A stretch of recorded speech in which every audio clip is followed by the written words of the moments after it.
Good evening and welcome. Tonight I have a collection of scary forest and woodland horror stories. As always, if you have stories of your own that you'd like narrated, then send them over to the email in the description. With that said, let's begin. I was halfway through the woods when I first saw the old man. I'd missed my bus, so I had to walk home. Cutting through the woods behind the school was a lot faster than walking through the neighbourhood. I saw him before he saw me.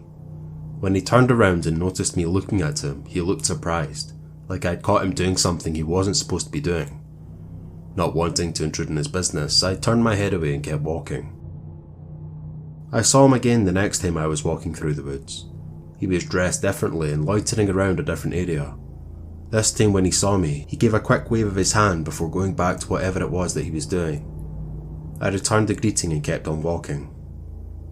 I saw him 3 more times before I was finally forced to talk to him. The 4th time I saw him, he stepped out from behind a tree, blocking my path. "Is your name Lee Austin?" the man asked. "Why do you want to know?" "I was hoping you could help me with something," was his reply.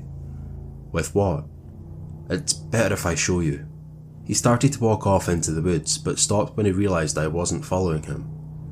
"I'm not going to hurt you," he said. "I doubt I could if I wanted to." He was probably right about that.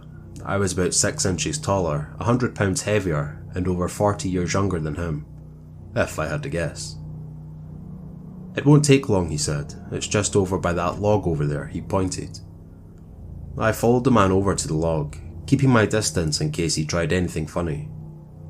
"Do you recognise that?" he asked, pointing at something sticking out from beneath the log. "It looks like a piece of cloth," I said. "What about the white part?" he gestured. "Does it look like it could be a letter?" "I suppose," I agreed. "Sort of looks like the one in your jacket." He looked up at me. I looked down at the letterman jacket I was wearing. "Yeah, I guess it does." "Alright," the man said, "you can go now." The old man watched a teenage boy walk away. When he was out of earshot, he pulled out his phone and called his partner. "Remember that football star that disappeared in the woods behind the high school 5 years ago?" he said. "Yeah," his partner replied. "I found his body." "How'd you manage that?" He looked over at the boy and watched as he vanished from sight, something he'd seen him do every year for the past 4 years. "I had a little help," he said. Do not listen to the cries coming from the woods. It doesn't matter how much they sound like your lost loved ones. Anyone from around here will tell you that. You especially do not follow them into the dense growth of pines. If you do, it's all over, or so they say. Layla really should have known better. She too grew up here in the shadow of that forest. Perhaps after so many years away, she'd forgotten.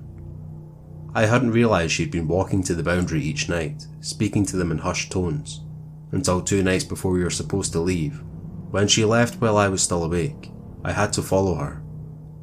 "It's Mum." She turned to look at me, such pain in her eyes, but her voice calm. "She's been calling for me since we got here." If it weren't for the funeral, we would have never come back to our hometown. We had no fond memories, only a handful remaining of both our families, too stubborn or ensnared in its grasp to leave. So there we were, Layla in her PJs, foot hovering near the deep black soil where the woods began. I couldn't lie to her by saying it wasn't Nazrin she heard. Layla's eyes were glassy when she turned to face me. I reached out for her hand, but it slipped through my fingers and she stepped onto the other side. I wasn't sure what I expected, her to disappear into mist, be snatched away, but she just wove through the pines frantically. I didn't even stop to think. There was nothing to think about. I ran in after her. She was standing still by the time I caught up, focused on something in the distance that I knew better than to look at. I scooped her up. She put up no resistance. Neither of us fell back asleep, fell to ease only when the next day passed uneventfully. We lay in bed quietly that final night, the rental car packed up and ready for our mid-morning flight, listening to the storm. I wondered if she heard it too, the sounds of steps along the steep eaves above her head, timed so that they nearly blended in with the patter of the rain. She clutched at my hand in the darkness, confirming that indeed she did. We were only in town for a few days. We'd escaped this place. We weren't like so many others that remained, spent their entire lives here. Perhaps beyond that too. A window squeaked open in protest. We had a life together across the country, in a tiny apartment where each night was not filled with distant cries of pain, misery and invitation. It was a pity that we'd die here after all. The smell of rain filled the tiny cabin. I heard it falling on the kitchen floor. We'd been so close to leaving this place. Instead we, like so many before us, would become just two more voices crying out from the woods. Don't go into the woods with Bobby, my mum reminded me when I left house for school that day. Bobby's parents were poor, fat and stupid, but to me he would always be the kid that offered me half of his sandwich on the first day of school after Billy's had taken mine. This small kindness brought tears to my eyes. You see, I have to move every couple of years because my dad's job, so I've never made real friends. Bobby seemed like someone I could trust. That night we decided to sneak out together. I crawled from my window, retrieved my bike from the shed and met Bobby. Our bikes flicked freshly fallen rainwater in an arc of the asphalt. He explained our mission: to see the palmetto wear pig. It was a man-boar cryptid that roamed the low county eating bad children. Armed with our flashlights and raincoats, we ventured into the woods. Aside from the rainwater dripping off the trees and the occasional hooting owl, it was quiet. Soon we approached a moonlit clearing. "Well," I said, "where is it?" "Oh, come on," he cheered. "Let's wait around and tell some ghost stories or something." So we did. We joked, made hand puppets and held at the moon. I was cold, uncomfortable, but exhilarated. This was the childhood my parents had been keeping me from. I feel like a real kid, with a real friend for the first time. As our night was winding down, I left our little clearing to pee before we made our trek back home. When I returned, Bobby was gone. I called his name, but no one, not even the owls, responded. I was heartbroken. Bobby had left me cold and alone in the woods. I marched back to where we had stashed our bikes. His was gone. It wasn't until days later that Bobby was officially declared missing. I went with the search party every night in hopes of finding my first and only friend. Every day I felt more guilty. I tried to not think about it when I sat down for Thanksgiving dinner. Mum had prepared her famous Thanksgiving ham. "Mum, Dad," I said, "I have something to tell you." The sound of scraping silverware stopped. I was there with Bobby the night he disappeared. I was too scared to tell anyone because we weren't supposed to be out there in the first place. I'm so sorry. They said nothing and returned to putting forkful after forkful of pork in their mouth. "Did you hear what I said?" I shouted. "Yes," my father said calmly. He looked at my mother. She said, "We have a surprise for you. Bobby's here with us right now," he said. I looked down at the abnormally thick layer of fat on the meat in front of me. "We told you not to go into the woods with Bobby." I'm a big fan of exploring the woods near my hometown. I've been doing this since I was a little kid.